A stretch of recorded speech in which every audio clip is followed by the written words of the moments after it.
saya mengakui kepala sekolah yang guru yang ada di Papua, dan saya mengakui orang tua guru di sekolah hadir pada tahun ini. Di situ membuat kegiatan atas kegiatan di sekolah yang kita sudah ini. Salawat dan salam berita kita hadirkan kepada diri kita ini Sallallahu Alaihi Wasallam yang ucapkan dalam Masya Allah Muhammad wa ala alihi. Baiklah, tidak memperpanjang perkataan saya dan itu. Ada baiknya saya mengatakan ini yaitu saya Fadila Harisiyati dari Universitas Mataram sebagai pemula Jawa Tengah hari ini. Dan ada pun teman saya yaitu Intan Fadila di Universitas Anda yang mengatakan saya Fadila Handani.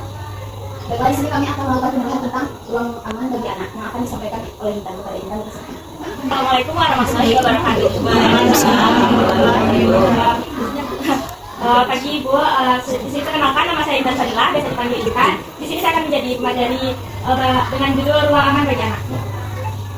Di sini Bu kita akan membahas beberapa yang pertama pentingnya ruang aman bagi anak, yang kedua faktor untuk membentuk ruang aman bagi anak, yang kedua peran orang tua, ada peran keluarga, peran sekolah, peran masyarakat, dan yang selanjutnya ada cara membangun ruang aman. Di sini Bu pentingnya ruang aman bagi anak. Ruang aman adalah lingkungan di mana anak-anak dapat belajar, bermain, dan berkembang tanpa rasa takut atau tertekan. Di sini yang pertama ada membantu anak-anak saling dihargai dan dicintai, melindungi mereka dari risiko kekerasan, perlindungan dan diskriminasi, dan yang terakhir mendukung perkembangan mental dan emosional yang sehat. Faktor yang membantu ruang aman itu yang pertama ada keamanan fisik, lingkungan bebas dari ancaman dan bahaya, yang kedua keamanan emosional, tempat di mana anak bebas mengekspresikan perasaan tanpa takut dihakimi. Selanjutnya ada keamanan emosional, hubungan yang mendukung tanpa diskriminasi atau tekanan. Di sini buat peran keluarga adalah pilar utama dalam menciptakan ruang aman bagi anak. Dengan memberikan kasih sayang, membelakan, dan menghormati kebutuhan mereka, orang tua dapat menciptakan rumah sebagai tempat yang nyaman dan mendukung. Hal-hal ini membantu anak mereka dilindungi secara emosional dan fisik. Peran sekolah di sini Bu, sekolah menjadi lingkungan yang mendukung pembelajaran dan perkembangan anak. Beberapa cara untuk menciptakan ruang aman di sekolah itu meliputi mengadopsi kebijakan anti bullying, memberikan pelatihan kepada guru untuk mendukung siswa secara emosional, mendorong instruksi dan menghormati keberagaman. Dan masyarakat juga memiliki tanggung jawab dalam menciptakan ruang aman bagi anak yang dapat dilakukan dengan cara membangun fasilitas bermain yang aman, mengedukasi masyarakat tentang pentingnya melindungi anak dari kekerasan, dan mendukung program komunitas yang ramah anak. Di sini Bu, kekerasan pada anak itu ada bermacam-macam. Kekerasan fisik itu sudah mencapai angka 15.914 di Indonesia Bu. Sangat miris kita lihatnya Bu. Terus ada kekerasan seksual udah hampir menyamaratai kekerasan fisik, itu dengan angka 15.267 pada saat ini. Selanjutnya ada kekerasan emosional. Kekerasan emosional itu terjadi pada anak di angka 83,4% dari seluruh anak di Indonesia. Cara membangun ruang aman bagi anak tuh, yang pertama memberikan perhatian yang penuh saat mereka bicara. Kalau mereka berbicara Bu, kita untuk dengarin aja Bu, nggak usah dijawab juga, nggak apa-apa, penting didengarkan anaknya, jadi mereka punya tempat untuk bercerita Bu. Selanjutnya memberikan batasan yang sehat tanpa tetapkan aturan yang mendukung, bukan menekan. Selanjutnya mengajarkan rasa hormat, tunjukkan perilaku yang menghormati mereka secara individu. Nah di sini Bu, kesimpulannya ruang aman adalah fondasi penting bagi masa depan anak.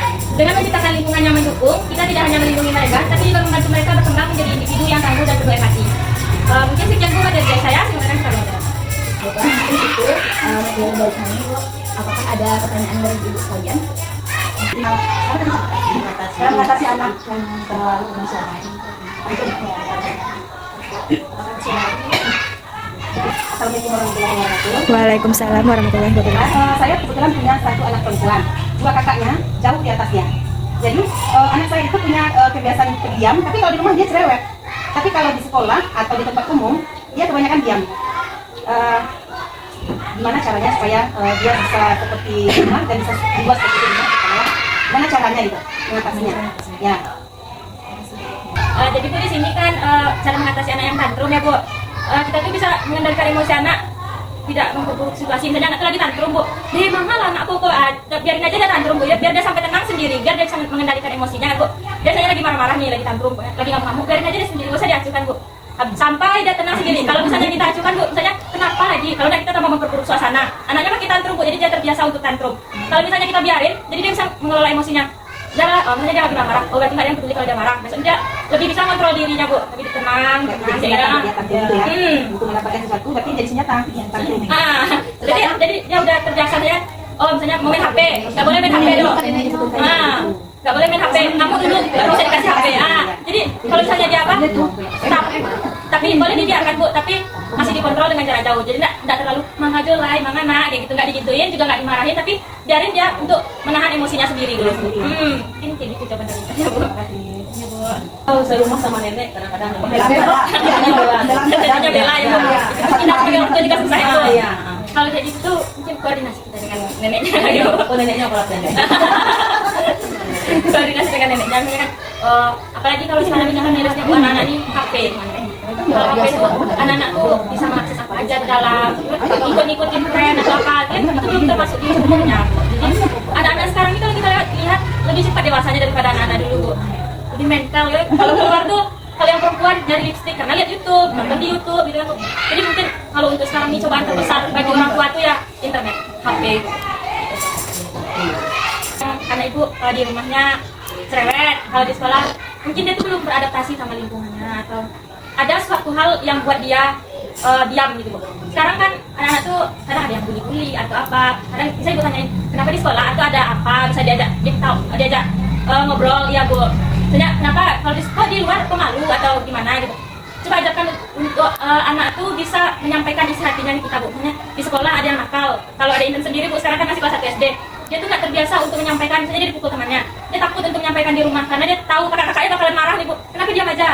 Jadi itu pun salah satu kesalahan dari kami kan Bu. Kalau misalnya dia lagi ngadu, itu kasih support. Misalnya Bu Kak yang ini, Ibu yang ini nakal Bu ini.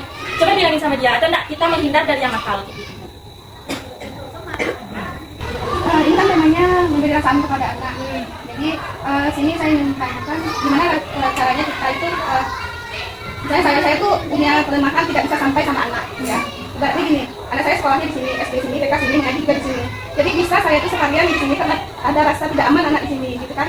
Jadi anak saya juga gitu, kalau nggak lihat bunda dia merasa nggak aman juga gitu kan.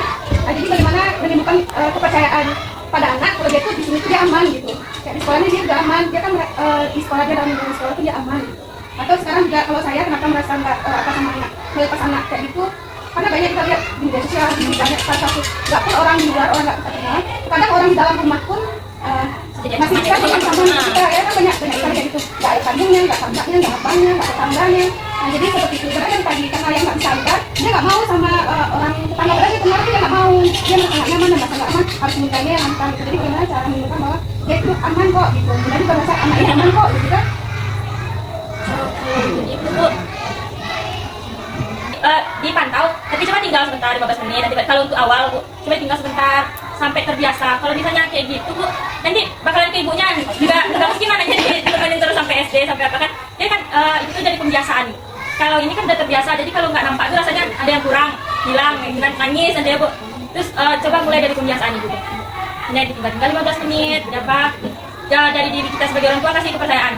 Juga anak ini kita pantau Bu, lebih anak ini bisa diajak ngomong apa yang dirasainnya, dia bisa nyampein ke kita Bu. Kenapa dia bisa langsung bilang ke kita apa yang dirasainnya. Ada temannya nakal, dia langsung cerita. Jadi anak ini merasa aman sama orang tuanya Bu. Ada tempat cerita, ada tempat mengadu, ada tempat pokoknya fondasi penting bagi anak itu Bu, tempat cerita. Kalau anak tuh nggak bisa menyampaikan apa isi hatinya, pasti dia bakal mendam sendiri atau nanti terlalu emosionalnya terlalu berlebihan gitu. Kalau misalnya dia bisa menyampaikan cerita ke orang tua apa yang dirasain, apa yang menjadi salah satu mana bagi dia misalnya tuh kayak mama biasanya nungguin sekarang enggak. Nah, coba mama tinggal sehari kan. Nanti pas pulang mama jemput lagi ya, mama ada kerjaan gitu. Coba lihat sehari atau 15 menit. Jadi anak ini udah mulai terbiasa, nanti untuk SD-nya ibu udah bisa tinggal.